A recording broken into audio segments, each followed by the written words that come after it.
അടുത്തുനിന്ന് അനുവാദമൊക്കെ വാങ്ങിയിട്ട് എവിടെ കൊണ്ടുപോയി കൊടുത്തു? രാജാവിന്റെ വീട്ടിൽ കൊണ്ടുപോയി കൊടുത്തു.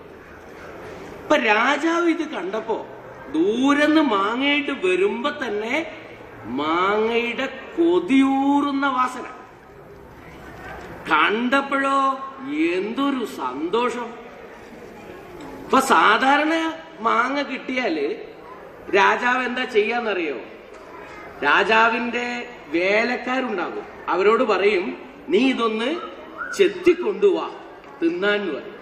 പക്ഷെ ഈ മാങ്ങ കണ്ടപ്പോ കൗതുകം കൊണ്ട് രാജാവിന് അങ്ങനെ പറയാൻ തോന്നിയില്ല.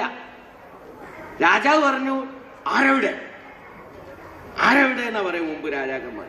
അപ്പോ അടിയൻ തിരുമേനി എന്ന് പറഞ്ഞിട്ട് വേലക്കാരൻ വന്നു. വേലക്കാരനോട് പറഞ്ഞു നീ ഒരു കത്തി കൊണ്ടുവാ, ഈ മാങ്ങ ഒന്ന് ചെത്തണം. അപ്പോ വേലക്കാരൻ പറഞ്ഞു തിരുമേനി ഞാൻ ചെത്തിത്തരാലോ. അപ്പോ രാജാവ് പറഞ്ഞു വേണ്ട, ഇത് വലിയ നല്ല മാങ്ങയാണ്, ഇത് ഞാൻ തന്നെ ചെത്തി ഞാൻ തന്നെ തിന്നുന്നു.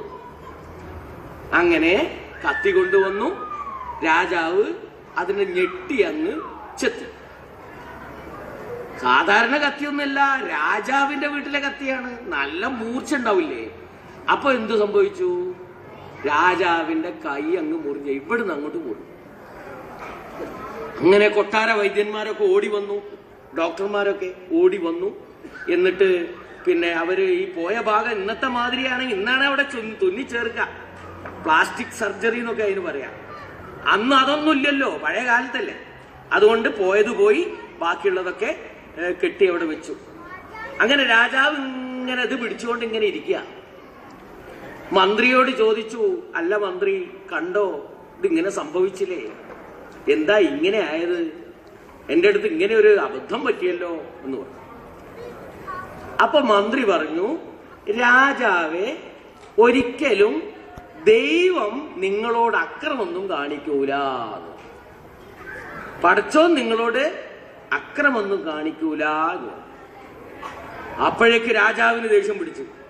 എന്റെ കയ്യിന്റെ വിരൽ പോയും ചെയ്ത് എന്നിട്ട് പിന്നെ പറയാ എന്നോട് അക്രമൊന്നും കാണിച്ചില്ല എന്ന്. അപ്പൊ ആ രാജാവിനെ പിടിച്ച് ജയിലിലിട് എന്ന് പറഞ്ഞിട്ട് കൽപ്പിച്ചു. അല്ല, മന്ത്രിയെ പിടിച്ച് ജയിലിലിടാൻ കൽപ്പിച്ചു. മന്ത്രി ജയിലിലേക്ക് അങ്ങോട്ട് പോയി. അങ്ങനെ കുറെ ദിവസം കഴിഞ്ഞപ്പോ മുറിയൊക്കെ ഉണങ്ങി. അങ്ങനെ രാജാവ് നായാട്ടിന് പോയി. നായാട്ടിന് പോവുക എന്ന് പറഞ്ഞാൽ എന്താണ്? ഹണ്ടിങ്ങിന് പോയി. അതന്നെ നായാട്ടിന് പോയി, ഹണ്ടിങ്ങിന് പോയി. അങ്ങനെ ഈ മൃഗങ്ങളെയൊക്കെ ഇങ്ങനെ തെരഞ്ഞു നടക്കുന്നതിനിടയിൽ രാജാവും പരിവാരങ്ങളും ഒരു ചെറിയ മാൻപേടയെ കണ്ടു. ചെറിയ മാൻപേട, നല്ല രസമുണ്ട് കാണാൻ. ഇപ്പൊ രാജാവ് ആദ്യം വിചാരിച്ചു അതിനെ അമ്പ ചെയ്ത് വീഴ്ത്താം. അങ്ങനെ പുറത്തുനിന്ന് അമ്പ് കണ്ടെടുത്ത് വില്ലൊക്കെ കൊലച്ച് ഇങ്ങനെ ഈ മാന്റെ നേരെ ഇങ്ങനെ പിടിച്ചു. ഇപ്പൊ രാജാവിന് തോന്നി അങ്ങനെ വേണ്ട, ഈ കുട്ടി ചെറിയ കുട്ടിയല്ലേ, അതുകൊണ്ട് പതുക്കെ ചെന്ന് ചെവി ഇങ്ങോട്ട് പിടിക്കാം, എന്നാ കൊല്ലണ്ടല്ലോ. അങ്ങനെ പതുക്കെ നടന്ന് ചെന്ന് ഈ ചെവി ഇങ്ങോട്ട് പിടിക്കാനായപ്പോഴേക്കും ഒരൊറ്റ തുള്ളലാണ്. ആര്?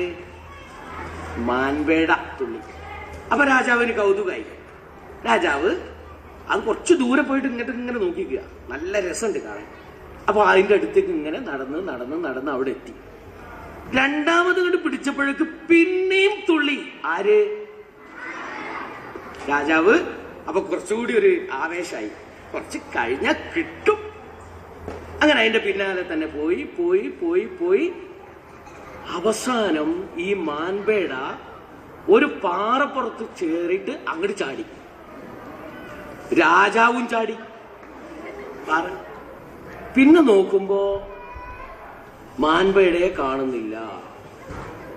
രാജാവിനാകട്ടെ കൂടെയുള്ള ആളുകളെയും കാണാൻ കഴിയുന്നില്ല. കൂടെയുള്ള ആളുകളെയൊക്കെ അദ്ദേഹം വിട്ടുപോന്നിരിക്കുന്നു ഈ ഇതിന്റെ പിന്നാലെ കൂടിയിട്ട്. അപ്പൊ പിന്നോട്ട് നോക്കുമ്പോ കൂടെയുള്ളവരും ഇല്ല, മുന്നോട്ട് നോക്കുമ്പോ മാൻപേടയില്ല. ആകെ വിഷമിച്ചു, ക്ഷീണമുണ്ട്. അങ്ങനെ ഒരു മരത്തിന്റെ ചുവട്ടില് വെറുതെ ഇങ്ങനെ ദുഃഖിച്ചിരുന്നു. അപ്പൊ അങ്ങ് ഉറങ്ങിപ്പോയി. ഉറങ്ങി കുറച്ച് കഴിയുമ്പോ രാജാവ് അറിയുന്നത് എന്താണെന്നറിയോ? കണ്ണ് തുറക്കാൻ കഴിയുന്നില്ല, ശരീരം മുഴുവൻ വരിഞ്ഞു കെട്ടിയിരിക്കുന്നു. ആരോ ഇങ്ങനെ കൊണ്ടുപോയിക്കൊണ്ടിരിക്കുന്നുണ്ട്. ഒരു കയറ്റം കയറി, പിന്നെ ഒരു ഇറക്കിറങ്ങി, പിന്നെ ഉള്ളിലൂടെ പോയി. ഇപ്പൊ രാജാവിന് മനസ്സിലാകുന്നുണ്ട് ഏതോ ഗുഹന്റെ ഉള്ളിലൂടെയാണ് പോണത്. അവസാനം ഒരു സ്ഥലത്ത് വെച്ച് രാജാവിനെ നിലത്ത് വെച്ച് രാജാവിന്റെ കണ്ണങ്ങ് തുറന്നു. രാജാവിന്റെ കണ്ണ് തുറന്നു. ഇപ്പൊ നോക്കുമ്പോ ചുറ്റുഭാഗത്തും കാട്ടാളന്മാരാണ്, കാട്ടുമനുഷ്യർ. താടി മുടിയൊക്കെ ഇങ്ങനെ നീട്ടി, നഖമൊന്നും മുറിക്കാതെ ഒരു തരത്തിലുള്ള കാട്ടാളന്മാരാണ് മുഴുവൻ, കാട്ടുമനുഷ്യരാണ്. രാജാവിനാകെ പേടിയായി. പക്ഷെ പേടിക്കേണ്ട കാര്യമൊന്നുമില്ല. നല്ല കാട്ടുതേൻ അവരെടുത്തു വെച്ചിട്ടുണ്ട് രാജാവിന് കൊടുക്കാൻ വേണ്ടി. അങ്ങനെ രാജാവിന് കാട്ടുതേൻ കൊടുത്തു. കാട്ടിലുള്ള നല്ല പഴവർഗ്ഗങ്ങൾ എടുത്തു വെച്ചിട്ടുണ്ട് രാജാവിന് കൊടുക്കാൻ വേണ്ടി. അതൊക്കെ കൊടുത്തു. രാജാവിനെ ഒന്ന് കുളിപ്പിച്ചു, നല്ലോണം കുളിപ്പിച്ചു വരക്കാൻ കൂടിയിട്ട്. എന്നിട്ട് ഒരു സ്ഥലത്ത് കൊണ്ടുപോയി നിർത്തി. പണ്ട് ചെണ്ടമുട്ടുന്ന് വാദ്യമേളങ്ങളുണ്ട്, ഭയങ്കരമായ പിന്നെ എന്താ പറയാ, തീ കത്തിച്ചിരിക്കുന്നു ഒരു ഗുഹയുടെ ഉള്ളില്. ആകെക്കൂടി ഒരു ഉത്സവത്തിന്റെ അന്തരീക്ഷം. അപ്പുറത്തുണ്ട് കല്ലിങ്ങനെ മെനുക്കി ഉണ്ടാക്കിയിട്ടുള്ള വാള്, ഇരുമ്പിന്റെ വാളല്ല, ഇതിങ്ങനെ ഉണ്ടാക്കിയിട്ടുള്ള വാള്. ഒരു ബലിക്കല്ലുണ്ട്. അപ്പൊ രാജാവിന് മനസ്സിലായി എന്നെ പിടിച്ചു കൊണ്ടുവന്നത് ഇവരുടെ ദൈവങ്ങൾക്ക് ബലി കൊടുക്കാനാണ് എന്ന് രാജാവിന് മനസ്സിലായി. അതോടുകൂടി തിന്ന കാട്ടുപഴങ്ങളൊക്കെ ദഹിച്ചുപോയി. തേനൊക്കെ കഴിച്ചിരുന്നു, കാര്യം പേടിച്ചിട്ട് അതൊക്കെ അങ്ങ് പോയി. ഏതായാലും മരിച്ചത് തന്നെ, ഇനി രക്ഷയ്ക്ക് ഒരു വഴിയില്ല എന്ന് വിചാരിച്ചിട്ട് അങ്ങനെ ഇരുന്നു. അപ്പോഴാണ് വലിയ കൊട്ടും കുരവയൊക്കെ കൂടെ ആയിട്ട് ഈ കാട്ടുജാതിക്കാരുടെ തലവൻ മൂപ്പൻ വരുന്നത്. മൂപ്പൻ വന്നിട്ട് ആദ്യം രാജാവിനെങ്ങനെ നോക്കി, തലയൊക്കെ ഒന്ന് നോക്കി, ചെവിയൊക്കെ ഒന്ന് പിടിച്ചു, പല്ലൊക്കെ ഒന്ന് തുറന്നു നോക്കി. അപ്പോ 28 32 പല്ലും തൊള്ളയിലുണ്ട്. അങ്ങനെ ശരീരം മുഴുവൻ പരിശോധിച്ച് ഈ വിരലിന്റെ അടുത്തെത്തിയപ്പോ ഇയാൾക്കൊരു ദേഷ്യം പിടിച്ചു. കാരണം ഈ ദൈവത്തിന്, അവരുടെ ദൈവങ്ങൾക്ക് ഇഷ്ടമാകണമെങ്കിൽ, ദേവീ ദേവന്മാർക്ക് ഇഷ്ടമാകണമെങ്കിൽ പൂർണ്ണനായ ഒരു മനുഷ്യനെ ബലി കൊടുക്കണം. പക്ഷേ ഈ രാജാവിന്റെ വിരലുണ്ടോ? വിരലില്ല.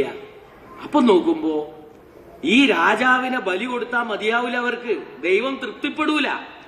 അതുകൊണ്ട് രാജാവിനെ ഒഴിവാക്കിയിട്ട് ഈ രാജാവിനെ പിടിച്ചുകൊണ്ടുവരാൻ നേതൃത്വം നൽകിയ ആ കാട്ടാളന്മാരുടെ നേതാവില്ലേ, ആ നേതാവിനെ പിടിച്ച് ഈ ബലിക്കല്ലിൽ വെച്ച് ഈ കത്തി കൊണ്ട്, ഈ കരിങ്കല്ലിന്റെ കത്തി കൊണ്ട് വെട്ടി അങ്ങ് ബലി കൊടുത്തു.